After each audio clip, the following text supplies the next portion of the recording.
Udah masuk bulan Ramadan, wajib banget ada kue yang satu ini di rumah kalian. Halo semua, selamat datang di channel Dapur Nyoman.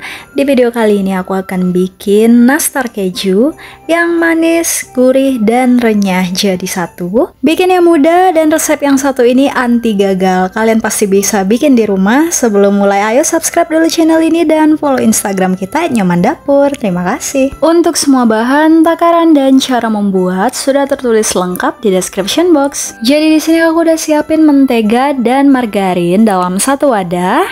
Nah, ini untuk takarannya semua udah aku tulis lengkap. Selanjutnya aku tambahkan dengan gula halus. Jadi ini gula pasir yang aku blender halus ya. Untuk takaran gulanya bisa disesuaikan juga dengan selera kalian.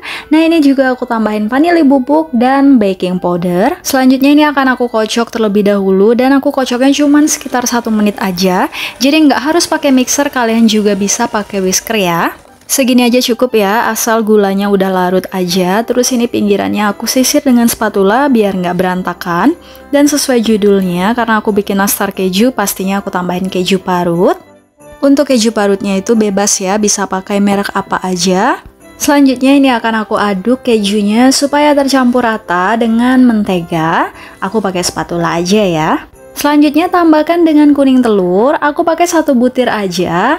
Untuk takaran idealnya sih harusnya pakai 2 butir kuning telur, tapi pakai 1 butir aja menurutku udah bagus hasilnya. Jadi itu balik lagi ke selera kalian masing-masing ya.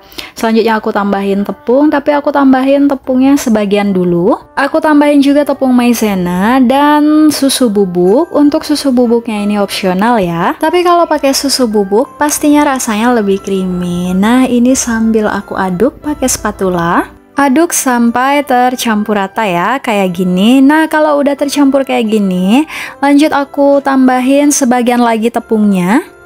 Aku masih tetap ngaduk pakai spatula ya, tapi kali ini mengaduknya udah mulai agak berat karena tepungnya udah mulai banyak.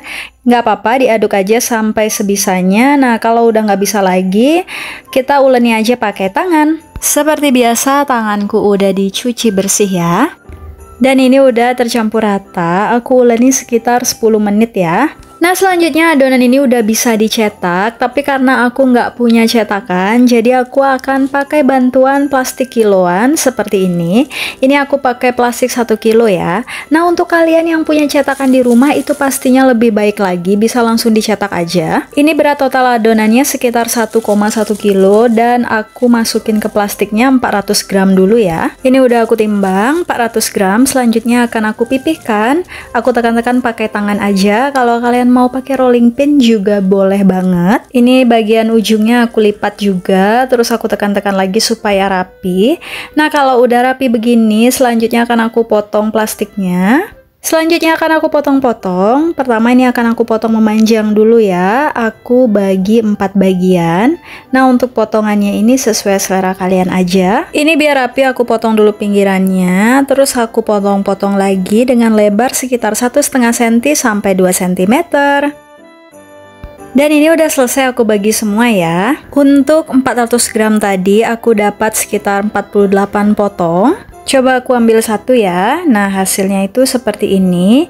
Jadi walaupun nggak pakai cetakan, tapi hasilnya lumayan rapi ya. Kalau untuk konsumsi sendiri, cara ini recommended banget ya. Tapi mungkin kalau untuk jualan, kalian bisa beli aja cetakan supaya hasilnya lebih rapi.